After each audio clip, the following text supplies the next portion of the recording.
We got a few things to talk about, most notably the in-season tournament. But first, y'all, I want to start with something I found really interesting. Mark Cuban, owner of the Dallas Mavericks, rabble-rouser, annoying guy sometimes, most of the time. He's selling majority stake of his team to real estate tycoon Miriam Adelson. Now, I have no idea. Had no idea. The name sounded familiar, but I couldn't really ring a bell. It didn't ring a bell in anything sports. Like usually you start hearing things ever so slightly when a team is about to go up. Didn't really hear anything because nobody would ever believe that Mark Cuban would sell the Mavs. But he's got a nice little setup here. Not only is he selling them for $3.5 billion, but he's also going to retain the ability to run basketball operations. So basically, he got $3.5 billion richer and still gets to do the things that he does with the Mavericks. Still gets to basically act like he's the guy. So I guess he's going from team owner to team employee. But hey, that's you, right? All right, cool. That's a nice, cool $3.2 billion profit for when he bought the team in 2000. All right, cool.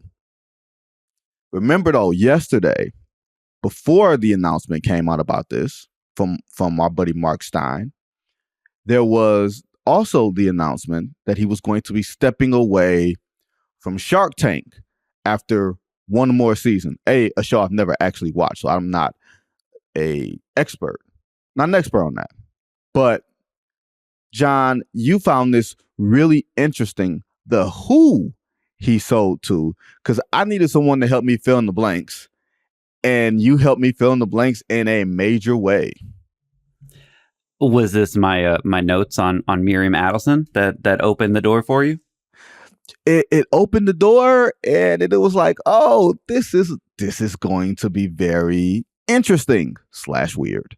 Well, I'll tell you my personal experience with the Adelsons, which is Miriam and her late departed husband Sheldon, was my parents lived in Las Vegas. So I spent some time in Las Vegas. I knew things that were going on in Las Vegas.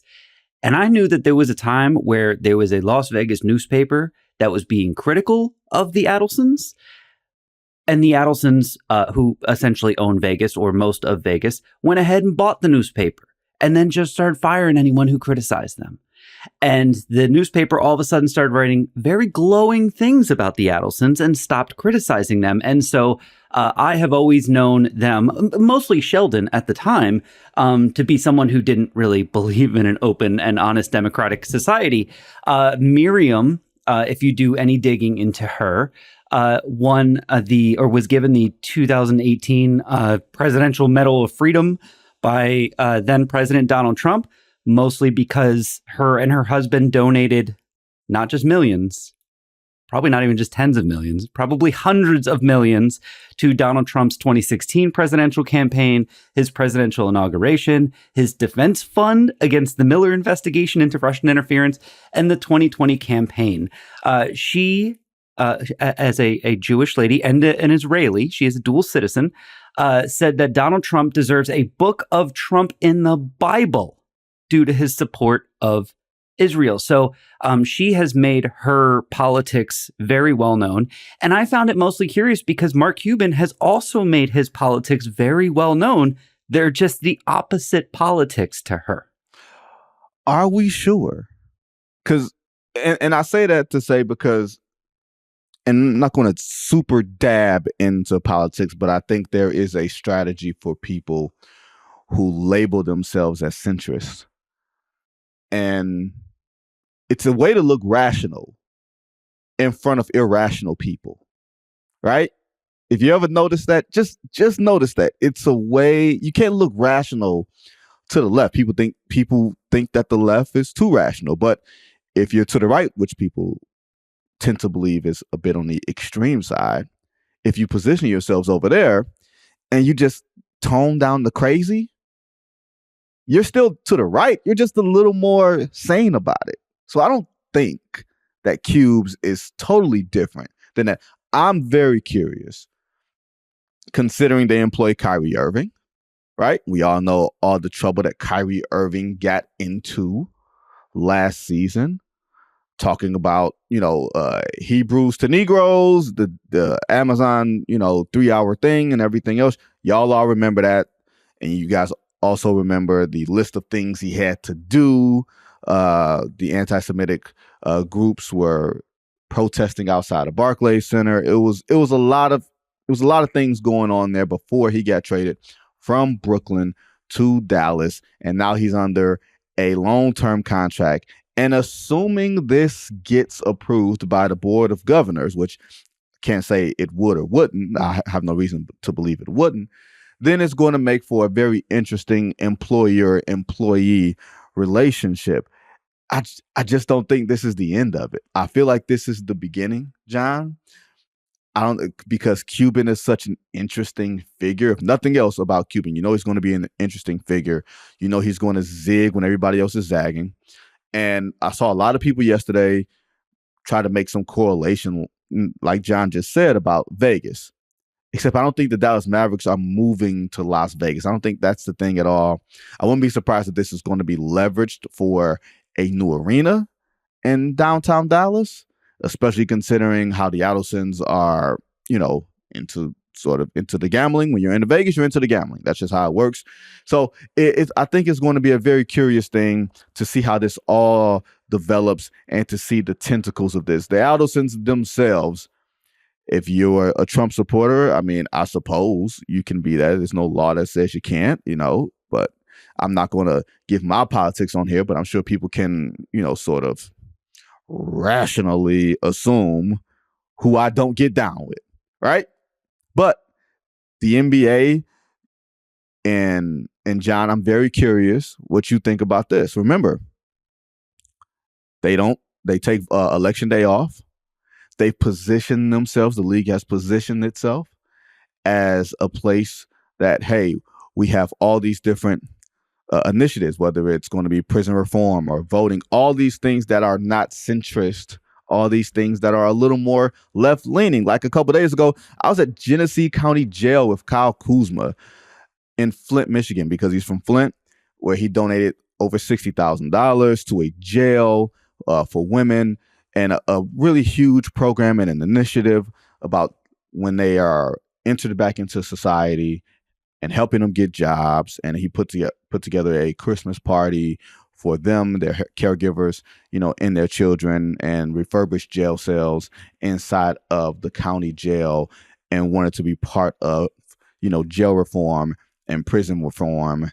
And I don't know if that would necessarily be the Adelsons get down. So we say. So, John, I'm very curious, when the Adelsons come in, assuming they come in, do you think they bought an NBA team just to pay some money and be quiet and let Mark Cuban do the talking for them? If they did, which I'm not going to say whether or not they did. I don't know Miriam Adelson from a hole in the wall.